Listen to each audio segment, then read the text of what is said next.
कारिगाव नैबेनो जाबाय कारिगाव आंनि खाथियाव दङ नैबे जाबाय कारिगाव दाथ' बहुत कन्ट्रलाव दङ जेबो गैया सिकिउरिटिफोरा बेवहाय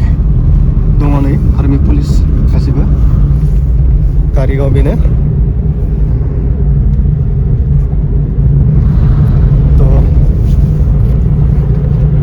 कन्ट्रलाव फैबाय एसे सोरगिदिं नै आर्मिफ्रा सिआरपि जागोन बिसोरो सिआरपि बयबो माने थांलाय फैलाय खालामदों बयबो थांलाय फैलाय खालामदों माने जोंबो बेबायदिनो थांगासिनो क'क्राझार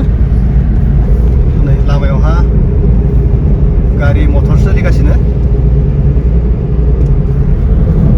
थ' आरोबाव क'क्राझारनि मेन टाउनाव बोरै बोरै जादों आं दिन्थिगासिनो बे दावहानि बोथोराव माने थांगासिनो जोंबो क'क्राझार आरो रावबो गिनांगौ बाथ्रा गैया जोङो बयबो खौसे जानांगौ बर'फ्रा गिनो गोनां गैया बिसोरखौ गिना थाब्ला जानाय नङा ओंखायनो जों खौसे जायोब्ला जेबो गिनांगौ बाथ्रा गैया फै बयबो फै क'क्राझार थांलाय फैलाय खालामनो हागोन जेबो टेनसन गैला आं गारि मटर फैगासिनो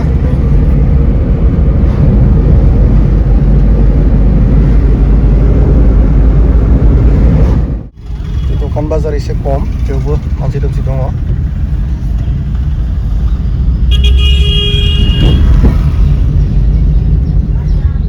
गिबियावनो बयखौबो खुलुमबाय आरो आंनि गुबुन मोनसे गोदान भिडिअ नोंथांमोनखौ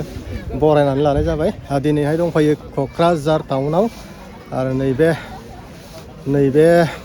दावहानि बोथोरावनो बेवहाय फैनो गोनां जाबाय हरखाबै थ' दावहानि बोथोरब्लाबो जेबो सिन्था खालामाखै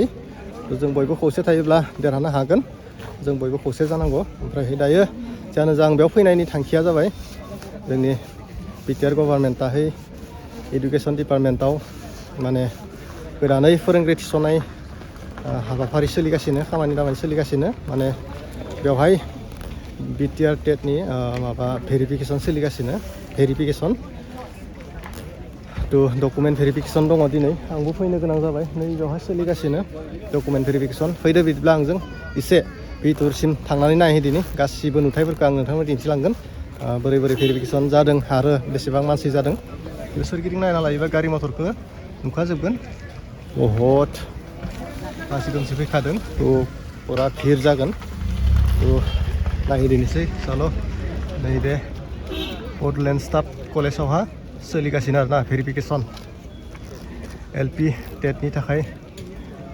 डकुमेन्ट भेरिफिकेसन लानो थाखाय बेवहाय मानसि भिर जादों आरोना बयबो खौसे जादों सेंग्राफोराबो बोलो होनांगौ मासे गिना थादों बयबो ओंखार गिनाङा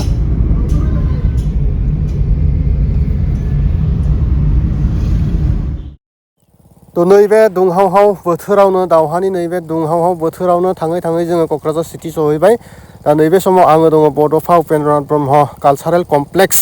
नैबे जायगायावहाय दा गोबां मानसिफोरनि होंगो दोंगोखौ नोंथांमोना नुनो मोन्दों मानोना नैबे जायगायावहा दायो साख्रिनि डकुमेन्ट भेरिफिकेसन सोलिगासिनो दा बेवहायनो गोबां मानसिफ्रा बाहागो लादों थ' आंबो बेबायदिनो बाहागो लाहैबाय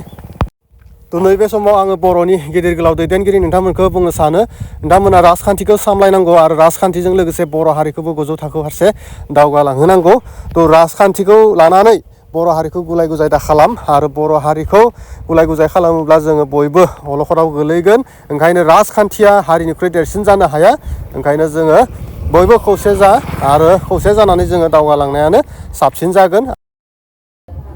थ' नायदो मोनसे साख्रि ओंखारबा बेसेबां मानसिनि होंगो दोंगो जायो बेसेबां मानसिनि बिहिर जायो थ' ओंखायनो जोंनि दैदेनगिरि लिडार नोंथांमोना एसे नोजोर होनानै नायनांगौ आरो बर' हारिखौ गोजौ फारसे दावखोनाय लामाजों आवगायलांनांगौ थ' बेवहाय नायदो गासिबो बेसेबां दङ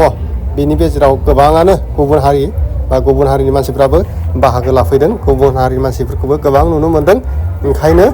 जोङो जोंनिखौ गोख्रों खालामफिननांगौ आं बेखौनो खावलायनो सानो दैदेनगिरि नोंथांमोनखौ दिनै नायना लाखादो बेसेबां मानसि साख्रिनि थाखाय बेवहाय आर'ज बिलाइ होफैदों उपेन्द्रनाथ ब्रह्म बे खाथियावनो जोंनि भेरिफिकेसन सेन्टारा बोथिसे जाबाय सिफुं हटेलाव बोथिसे जाबाय ओमफ्राय लासै लासै ओंखारलांसै सिफुं हटेल चिरां थ' बिथिं लथारि दङ बेखौ एसे दानला दानलि खालामना थांसै नामा मोनसे लाना थांसै नामा मा मा गारि दङ नायलाय दामफार थार्ड प्राइस बे गारिया बे 100 सामथाइबारिनि चिरां ना चिरां ब्रह्म मन्दिर बै खाथियाव बेयाव जागोन बोरै टिकेट लानो हरग्रा मानसिया मखारखो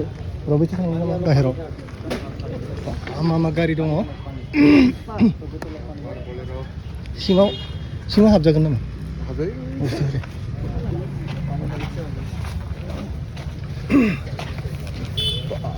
बहुत गिदिर लटारि खेल चिरांनि सामथाइबारियाव मा तारिखआव जागोनथाय गांसेसो लाना थांनि नैबेलाय गिदिर गिदिर गारि माथो नै 15 प्राइस